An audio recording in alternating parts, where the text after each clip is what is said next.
കെജ്രിവാളിനെ വീണ്ടും അറസ്റ്റ് ചെയ്തു. ഇത്തവണ CBI ആണ്. ജനാധിപത്യത്തെ കൊല്ലാനാണോ വീണ്ടും മോദി ശ്രമിക്കുന്നത്? അല്ല, അതൊക്കെ വൈൽഡ് അലിഗേഷനാണ്. CBIയുടെ FIR അതായിരുന്നു EDയുടെ പ്രിഡിക്കേറ്റ് ഒഫൻസ്.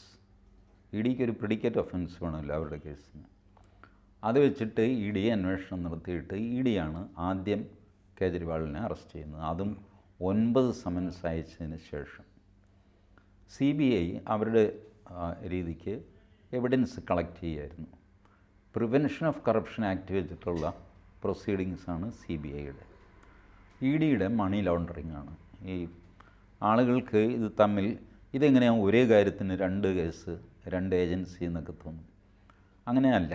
ഈ സാധനം ഞാൻ സുനിലിൻ്റെ കയ്യിൽ നിന്ന് 100 രൂപ തട്ടിപ്പറിച്ചു, പോക്കറ്റടിച്ചു, അതൊരു കുറ്റം. അത് പോലീസ് അന്വേഷിക്കും.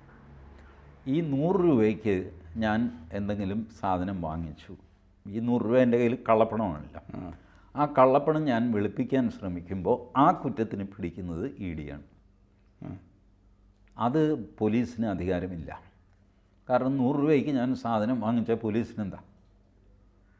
ബട്ട് ഈ 100 രൂപ കള്ളപ്പണമാണ് എന്ന് EDക്ക് അറിയാം. അതിൻ്റെ കേസ് പോലീസിൻ്റെ കയ്യിലിരിക്കുകയാണെന്നും അറിയാം. കിട്ടിയ 100 രൂപ ഞാൻ വെളുപ്പിക്കാൻ ശ്രമിച്ചു. അതാണ് ED കേസ്. പക്ഷേ ഒരു കുറ്റത്തിന് 2 തവണ ശിക്ഷിക്കുന്ന പോലെ ആവത്തില്ലേ? ഇല്ല, 2 കുറ്റത്തിന് ഓരോ തവണ ശിക്ഷിക്കുകയാണ്. അതായത് നിങ്ങൾ പോക്കറ്റടിച്ച ഒരു കുറ്റം, പോക്കറ്റടിച്ചുണ്ടാക്കിയ കള്ളപ്പണം വെളുപ്പിക്കാൻ ശ്രമിച്ചത് അടുത്ത കുറ്റം. ഇതിന് 2 ഏജൻസിയാണ്. ഇപ്പോൾ ഒന്ന് പ്രിഡിക്കേറ്റ് ഒഫൻസ്, ബേസിക് ഒഫൻസ് നിങ്ങൾ കമ്മിറ്റ് ചെയ്ത് ഞാൻ സുനിലിൻ്റെ പോക്കറ്റടിച്ചു അല്ലെങ്കിൽ തട്ടിപ്പറിച്ചു എന്ന് പറയുന്ന കുറ്റം. മറ്റത് തട്ടിപ്പറിച്ചെടുത്ത കാശ് വെളുപ്പിക്കാൻ ശ്രമിച്ചു.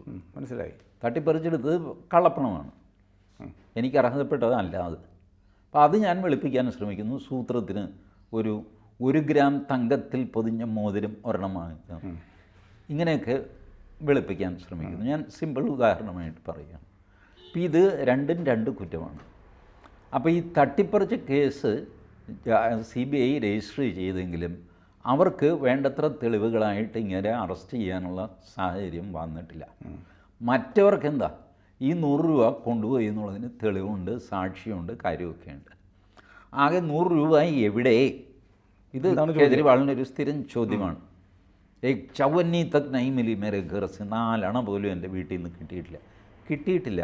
കാരണം ഇത് ബിറ്റ് കോയിൻ വെച്ചൊക്കെയുള്ള ട്രാൻസാക്ഷനാണ്. ഇപ്പോൾ പുതിയ ബിറ്റ് കോയിൻ, എനിക്ക് തന്നെ അത് മനസ്സിലായിട്ടില്ല. ബട്ട് ഒരു പാരലൽ കറൻസിയാണ് ബിറ്റ് കോയിൻ, ഇത്രയും നമുക്കറിയാം. ഇത് വെച്ചാണ് ഈ ട്രാൻസ്ഫറൊക്കെ നടന്നിട്ടുള്ളത്. അതിന് വാട്സാപ്പ് തെളിവുകൾ സംഗതിയൊക്കെ EDയുടെ കയ്യിലുണ്ട് താൻ. അതുകൊണ്ടാണ് ഇങ്ങനെ സഹസ്രം പയറ്റിയിട്ട് ഇവർക്ക് ജാമ്യം കിട്ടാത്തത്. തെരഞ്ഞെടുപ്പിൻ്റെ സമയത്ത് സുപ്രീം കോടതി കാണിച്ച ഒരു സോഫ്റ്റ് കോർണറാണ്. ശരി, ഒരു 15 ദിവസം ഇറങ്ങിപ്പോയി പ്രസംഗിച്ചിട്ട് വന്നത്. പുള്ളി പ്രസംഗിച്ചു, 7 സീറ്റും ഡൽഹിയിൽ മോദിയെ ഏൽപ്പിച്ചിട്ട് അങ്ങനെ തിരിച്ചകത്തേക്ക് വന്നു. ഒരു സംശയം, നമ്മൾ പലതവണ ഈ വിഷയം സംസാരിച്ചതാണ്. സുപ്രീം കോടതി ഇൻട്രീം ബെയിൽ കൊടുത്ത സാഹചര്യം നമ്മൾ വിശദമായി വെറുതെ സംസാരിച്ചു, ഓർഡർ വെച്ച് സംസാരിച്ചു. അപ്പോൾ TG പറഞ്ഞ ഒരു നിരീക്ഷണമുണ്ട്. അതായത് ഒരു പക്ഷേ കെജ്രിവാളിൻ്റെ അറസ്റ്റ് ഇത്തിരി തിടുക്കത്തിലായിപ്പോയോ, അല്ലെങ്കിൽ അതിനകത്തൊരു പൊളിറ്റിക്കൽ മോട്ടീവ് ഉണ്ടോ എന്നൊരു സംശയം കോടതിക്ക് തോന്നിയിരിക്കാം എന്ന് പറഞ്ഞു. ഇപ്പോൾ നോക്കൂ, ഈ ട്രയൽ കോടതി റൌസ് അവന്യൂ കോടതി ജാമ്യം കൊടുത്തു. ജാമ്യം കൊടുക്കുന്ന ജഡ്ജ്മെൻറ്റിൽ തന്നെ ഒരു കുഴപ്പമുണ്ട്. എൻ്റെ പക്കൽ ആയിരക്കണക്കിന് ഡോക്യുമെൻറ്റ്സ് ഉണ്ടായിരുന്നു, അതൊന്നും ഞാൻ നോക്കിയിട്ടില്ല എന്ന് പറഞ്ഞുകൊണ്ടായിരുന്നു ആ ഓർഡർ. EDയെ വിമർശിക്കുകയും പ്രൈമാ ഫേസി കെജ്രിവാളിനെതിരെ കുറ്റം കാണാനാവുന്നില്ലെന്നൊക്കെ ഒരു ബെയിൽ ആപ്ലിക്കേഷൻ നോക്കുന്ന ജഡ്ജി പറയാൻ പാടില്ലാത്ത അത് ഹൈക്കോടതി സ്റ്റേ ചെയ്തു. അതിനെ ചാലഞ്ച് ചെയ്തുകൊണ്ടുള്ള പെറ്റീഷൻ ഇന്ന് സുപ്രീം കോടതി വരാനിരിക്കുക. അപ്പോൾ ഒരു പക്ഷേ സുപ്രീം കോടതി അത് എതിരായാൽ എന്താവും എന്നുള്ള ഒരു കോൺസിക്വൻസ് EDയെ ഭയപ്പെടുന്നുണ്ടാവാം. എന്തിനു ഭയപ്പെടണം? കാരണം ജാമ്യം കിട്ടി പുറത്തിറങ്ങുമല്ലോ. ജാമ്യം കിട്ടി പുറത്തിറങ്ങിക്കോട്ടെ, അപ്പോഴും CBIയുടെ കേസ് നിലനിൽക്കും. അല്ല, ഞാൻ ചോദിക്കുന്നത് അന്ന് പറഞ്ഞതുപോലെ കോടതിക്ക് ഒരു പക്ഷേ കെജ്രിവാൾ പുറത്തിറങ്ങാൻ പാടില്ല എന്ന് സർക്കാരിനൊരു വാശിയുള്ളതുപോലെ തോന്നുന്നു എന്ന് കരുതി ഈ ഒരു നിരീക്ഷണം സുപ്രീം കോടതിയുടെ ഭാഗത്ത് നിന്ന് വന്നുകൂടെ? വന്നുകൂടായില്ല. അത് വന്നാൽ CBIക്കൊന്നുമില്ല. ഞാൻ പറയട്ടെ, അന്ന് തെരഞ്ഞെടുപ്പിൻ്റെ സമയത്ത് കേജ്രിവാളിനെ പുറത്തു വിട്ടു സുപ്രീം കോടതി. അത് ED കേസിലാണ് പുറത്തു വിട്ടത്. അന്ന് CBIക്ക് അറസ്റ്റ് ചെയ്യാമായിരുന്നല്ലോ, ചെയ്തില്ലല്ലോ. അപ്പോൾ കേജ്രിവാൾ പുറത്തിറങ്ങിയാൽ ഭയക്കും എന്ന് വിചാരിക്കുന്നത് ശരിയല്ല. കേജ്രിവാൾ പുറത്തിറങ്ങിയാൽ അവർക്ക് യാതൊരു ഭയവുമില്ല. ഇഡിയുടെ ജോലി ചെയ്യും, CBI അവരുടെ ജോലി ചെയ്യും. ഇത് NIAയുടെ ഒരു കേസുണ്ട്, NIAയുടെ ഒരു കേസുണ്ട്, അത് പിന്നാലെ വരുന്നുണ്ട്. സോ അന്ന് ഞാൻ പറഞ്ഞിരുന്നു ഒരു പക്ഷേ സുപ്രീം കോടതി ജാമ്യം കൊടുത്തു കഴിഞ്ഞാൽ CBIയോ NIAയോ അറസ്റ്റ് ചെയ്യാനുള്ള സാധ്യതയുണ്ട്. അവർ ചെയ്തില്ല. അപ്പോൾ അവരുടെ പ്രൊസീജിയർ അനുസരിച്ച് അവർ പോകുന്നു. ഇനിയിപ്പോൾ ഇന്ന് സുപ്രീം കോടതി ജാമ്യം കൊടുക്കുന്നു എന്ന് വയ്ക്കുക, ഹൈക്കോടതിയുടെ ഫൈൻഡിങ്സ് ശരിയല്ല എന്ന് പറഞ്ഞിട്ട് കീഴ്ക്കോടതിയുടെ ജാമ്യം അപ്ഹോൾഡ് ചെയ്തുകൊണ്ട് സുപ്രീം കോടതി ഓർഡർ ഇട്ട് കഴിഞ്ഞാൽ കേജ്രിവാളിന് ജാമ്യമായി. ജാമ്യമായാൽ തന്നെ CBIയുടെ കസ്റ്റഡിയിലാണ്, ഇറങ്ങാൻ പറ്റില്ല. ഈ CBIയുടെ കേസിനെതിരെ ജാമ്യാപേക്ഷ മൂവ് ചെയ്യണം. ഈ കോൺസിക്വൻസസ് ഉണ്ട് ഇത്തരം കേസുകളിൽ. എന്ത് ചെയ്യാൻ പറ്റും? At some point of time CBI ഇങ്ങനെ അറസ്റ്റ് ചെയ്യും എന്നുള്ളത് ഉറപ്പായിരുന്നു. അത് എങ്ങനെ ചെയ്തു കഴിഞ്ഞാലും നിങ്ങൾക്ക് ഈ പറഞ്ഞ രാഷ്ട്രീയ ആരോപണം കൊണ്ടുവരാം. അതാ ഞാൻ പറഞ്ഞത്, ഒരു രാഷ്ട്രീയക്കാരനെ ഒരു കേസിൽ അറസ്റ്റ് ചെയ്യുമ്പോൾ അതിനകത്ത് ഒരു പൊളിറ്റിക്കൽ ആംഗിൾ ഉണ്ടാകും. ഇനി ഇല്ലെങ്കിൽ തന്നെ നിങ്ങൾക്ക് ആരോപിക്കാനുള്ള പഴുതും ഉണ്ടാകും. ഇപ്പോൾ സുപ്രീം കോടതി വിട്ട് കഴിഞ്ഞിട്ട് അറസ്റ്റ് ചെയ്തു എന്ന് വെച്ചോ, അപ്പോഴും പറയും സുപ്രീം കോടതി വിട്ടപ്പോൾ അവർ ചാടി കയറി അറസ്റ്റ് ചെയ്തു. സുപ്രീം കോടതി വിടുന്നതിന് മുമ്പ് അറസ്റ്റ് ചെയ്താൽ സുപ്രീം കോടതി വിടുമെന്നറിഞ്ഞിട്ട് നേരത്തെ അറസ്റ്റ് ചെയ്തു.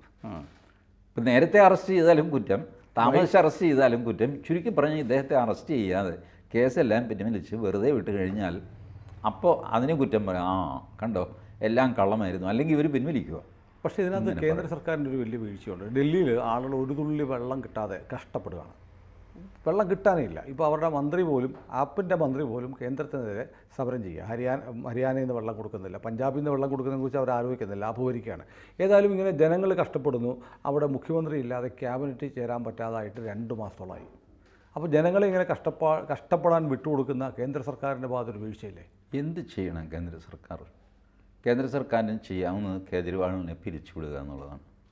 ഞാൻ പറയട്ടെ, ഈ ഡൽഹിയിലെ ജൽ ബോർഡ് എന്ന് പറയും, നമ്മളെ വാട്ടർ അതോറിറ്റി പോലെ, ഈ ജൽ ബോർഡ് ഭരിക്കുന്നത് അതിൻ്റെ മന്ത്രിയാണ് ഈ അതിഷി മർലേന, സത്യാഗ്രഹം ഇരിക്കുന്ന അതിഷി മർലേന അതിൻ്റെ മിനിസ്റ്ററാണ്. ജൽ ബോർഡാണ് ഡൽഹിയിൽ വെള്ളം കൊടുക്കേണ്ടത്. അതിന് പകരം അത് കേന്ദ്ര സർക്കാരിന് വഴക്ക് പറഞ്ഞിട്ടുണ്ട കാര്യം, നിങ്ങൾക്ക് ഹരിയാനയുമായിട്ട് വഴക്കുണ്ട്, നിങ്ങളത് തീർക്കാഞ്ഞ എന്താ? അത് തീർക്കണ്ടേ? ഇപ്പോൾ കേന്ദ്ര സർക്കാരിന് ഹരിയാനയുടെ കൈപിടിച്ച് തിരിക്കാൻ പറ്റുമോ വെള്ളം കൊടുക്കണമെന്ന് പറഞ്ഞിട്ട്? അല്ല, ഇവർ ഭരിക്കുന്ന പഞ്ചാബിൽ നിന്ന് കൊണ്ടുവരാമല്ലോ.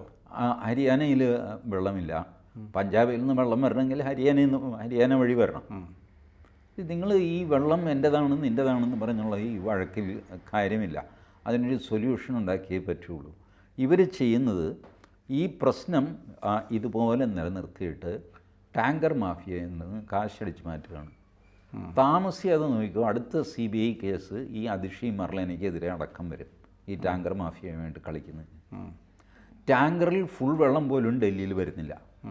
ഈ ടാങ്കർ വരുന്നു, ആൾക്കാർ ഓടിക്കൂടുന്നു, പൈപ്പ് ഒരു 10-15 പൈപ്പ് ഇടുന്നു, ഷുറെന്ന് പറഞ്ഞിട്ട് കുടത്തിൽ വെള്ളം നിറച്ചിട്ട് ആൾക്കാർ വെള്ളം തീർന്നു. ഈ ടാങ്കറിൽ ഫുൾ ഉണ്ടായിരുന്നോ? ഒരു ടാങ്കർ വെള്ളം എന്ന് പറഞ്ഞിട്ട് അവന് കാശ് എണി കൊടുക്കുകയാണ്. ഈ വെള്ളത്തിന് എത്ര കാശാണെന്ന് ടെൻഡർ ചെയ്യുകയോ പിടിക്കുകയോ എന്തെങ്കിലും ഉണ്ടോ? ഒന്നുമില്ല.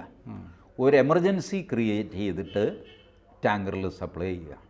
ഇത് എറണാകുളത്ത് നടക്കുന്നുണ്ട്. അല്ല, നമ്മൾ കോവിഡ് കാലത്ത് ഇവിടെ കണ്ടതല്ലേ PPE കിറ്റും ഗ്ലൗസും വാങ്ങിച്ചത്. ഒരു എമർജൻസി എന്ന് പറഞ്ഞാൽ കാശ് കൊയ്യാനുള്ള സമയമാണ്. എറണാകുളത്ത് ഇത് നടക്കുന്നുണ്ട്. അങ്ങനെ ഇരിക്കുമ്പോൾ എടപ്പള്ളിയിലെ മെയിൻ പൈപ്പ് പൊട്ടും. ഒരു 6 മാസം കഴിയുമ്പോൾ വൈറ്റിലയിൽ പൈപ്പ് പൊട്ടും. അങ്ങനെ പല സ്ഥലത്ത് പൊട്ടും. തിരുവനന്തപുരത്ത് അരുവിത്തുറ, തോപ്പുംപടി പാലത്തിൽ പൈപ്പ് പൊട്ടും. പൈപ്പ് പൊട്ടിക്കഴിഞ്ഞാൽ ഒരു ദിവസം ജനം പിടിച്ചു നിൽക്കും, ഒരു ദിവസത്തേക്കുള്ള വെള്ളമൊക്കെ സ്റ്റോക്ക് ചെയ്തിട്ടുണ്ടാകും. അത് കഴിയുമ്പോഴത്തേക്ക് ജനം ബഹളം വയ്ക്കും. ജനം ബഹളം വയ്ക്കുമ്പോൾ ടാങ്കർ, തുരുതുരാ ടാങ്കർ, അടിച്ചടാ ലോട്ടറി എന്ന് പറയുന്നത്. ഇത് ഈ എറണാകുളത്ത് ചെയ്യുന്നുണ്ടെങ്കിൽ എറണാകുളത്തിൻ്റെ 50 ഇരട്ടി വലിപ്പമാണ് ഡൽഹിക്ക്, അല്ലേ? അപ്പോൾ ഡൽഹിയിൽ എന്താ ഇത്ര കാശ് മറിയുന്നത്?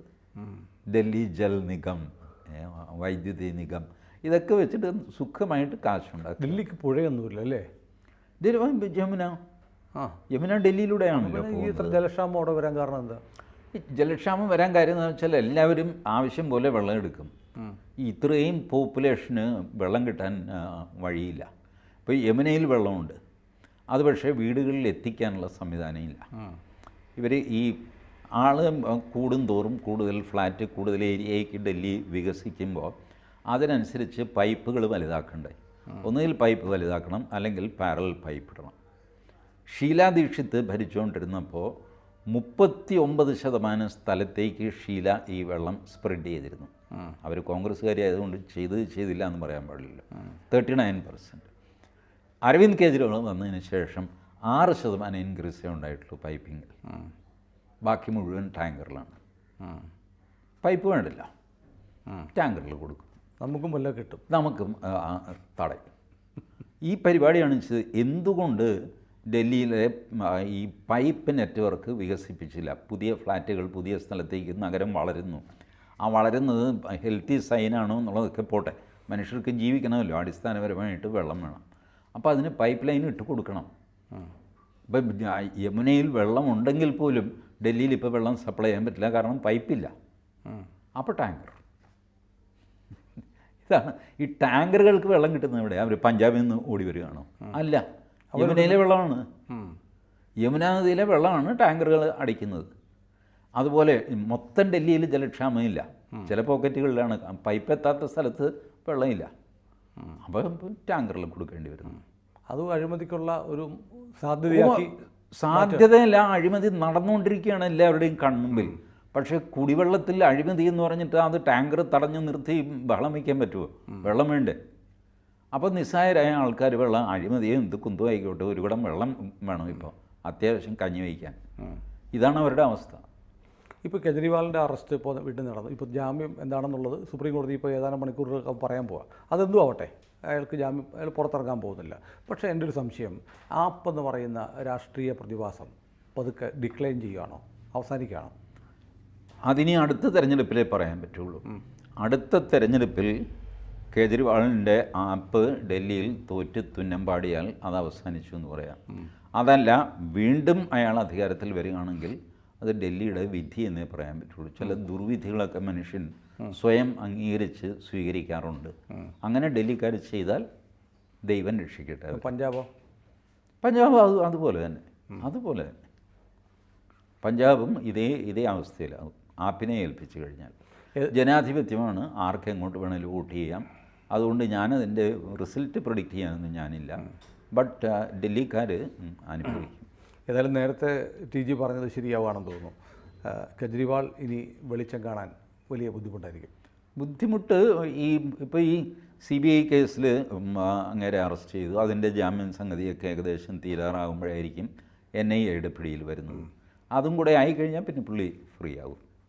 അതിലും കൂടെ ജാമ്യം കിട്ടും. സമയം എടുക്കണമെന്നൊന്നുമില്ല. കാരണം കേജ്രിവാളിന് വേണ്ടിയിട്ട് ഈ അഭിഷേക് മനു സിംഗ്വി ഹാജരാകുന്നുണ്ട്. Abhishek Manu Singhvi can swing things in supreme court. Lower കോർട്ടിലോ ഹൈക്കോർട്ടിലോ സിംഗ്വിയുടെ ടെക്നിക്സ് വർക്ക് ചെയ്യുന്നില്ലെങ്കിലും സുപ്രീം കോടതിയിൽ somehow he is able to save. എനിക്കൊരു സംശയമുണ്ട്. അങ്ങനെ ഉണ്ടെങ്കിൽ എന്തുകൊണ്ടാണ് ഈ മനീഷ് സിസോദിയ ഡെപ്യൂട്ടി CM ആയിരുന്നു ഇപ്പോഴും ജയിലിൽ തുടരുന്നത്? അത്രയും ഹോൾഡില്ല. അതുകൊണ്ട് ഒരേ കേസും ഒരേ പാർട്ടിയല്ലേ? കാര്യമൊക്കെ ശരി. പക്ഷേ മനീഷ് സിസോദിയയ്ക്ക് വേണ്ടി വാദിക്കാൻ അത്ര താല്പര്യം പാർട്ടിയോ കൂടെയുള്ളവരോ കാണിക്കുന്നില്ല. അരവിന്ദ് കെജ്രിവാളാണ് അവരുടെ പെറ്റ്, ഇൻ്റർനാഷണൽ പെറ്റ്. അതുകൊണ്ടാണല്ലോ Germany, America, United Nations secretary general Guterres ഒക്കെ ഇടപെട്ടില്ല കേജ്രിവാളിന് വേണ്ടിയിട്ട്. മനീഷ് സിസോദിയയ്ക്ക് വേണ്ടിയിട്ട് ആരും ഇടപെട്ടില്ല. നമ്മുടെ ജാർഖണ്ഡിൻ്റെ മുഖ്യമന്ത്രി ഹേമന്ത് സോറന് വേണ്ടി ഒരു മനുഷ്യൻ സുപ്രീം കോടതി ഒന്നും ചെയ്തില്ല. സുപ്രീം കോടതിയും തള്ളി. അങ്ങനെ സ്റ്റെപ്പ് ബൈ സ്റ്റെപ്പ് വന്നാണ്. കീഴ്ക്കോടതിയിൽ ജാമ്യം കൊടുത്തു, കിട്ടിയില്ല. ഹൈക്കോടതിയിൽ കൊടുത്തു, കിട്ടിയില്ല. സുപ്രീം കോടതിയിൽ പോടാ. കേജ്രിവാൾ എനിക്ക് ജാമ്യം വേണ്ട, എൻ്റെ FIR റദ്ദാക്കണമെന്ന് പറഞ്ഞ് FIR ഒന്നും റദ്ദാക്കുന്നില്ല, ജാമ്യം വേണോ? വേണ്ട ചേട്ടാ, ഇരിക്കട്ടെ ഒരു ജാമ്യം എന്ന് പറഞ്ഞിട്ട് കൊടുക്കും. പക്ഷെ പിന്നീട് നീട്ടി ചോദിച്ചപ്പോൾ കൊടുത്തില്ല.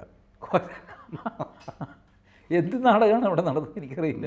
ചോദിക്കാതെ ജാമ്യം കൊടുക്കുക, എന്നാൽ പിന്നെ കുറച്ചുകൂടെ താന്ന് പറയുമ്പോൾ ഇനി തരില്ല എന്ന് മതി, അത്രയും മതി. ഏതായാലും പ്രതീക്ഷിച്ച ഒരറസ്റ്റാണ് കെജ്രിവാളിൻ്റെ. യെസ്, ഇന്നല്ലെങ്കിൽ നാളെ ഇത് നടക്കുമെന്നറിയാമായിരുന്നു. ഇന്നല്ലെങ്കിൽ നാളെ NIAയുടെ അറസ്റ്റ് നടക്കും. ഞാൻ അതും പറഞ്ഞു വെച്ചേക്കാം. പക്ഷേ വേറെ കാര്യമുണ്ട്, കെജ്രിവാളിന് വേണ്ടി പഴയ പോലെ ബഹളവും നിലവിളിയും പ്രതിഷേധവും ഒന്നും ഉയരുന്നില്ല. ലോക്സഭയിൽ വിചാരിച്ച ഷൈനിങ് ഉണ്ടായില്ല. അതുകൊണ്ടാണ് കഴിഞ്ഞു. വോട്ട് കിട്ടിയാൽ അതിന് പിന്നാലെ കൂടാൻ ആളുണ്ടാകും, വോട്ടില്ലാത്തവനെ ആരും തിരിഞ്ഞു നോക്കില്ല. ഇതൊക്കെ ജനാധിപത്യത്തിൻ്റെ ബാലപാഠങ്ങളാണ്. ശരി എന്നാ. കൂടുതൽ വാർത്തകളും വിശേഷങ്ങളും നിങ്ങളിലേക്ക് എത്താൻ ABC മലയാളം സബ്സ്ക്രൈബ് ചെയ്യുക, ബെൽബട്ടനും അമർത്തുക.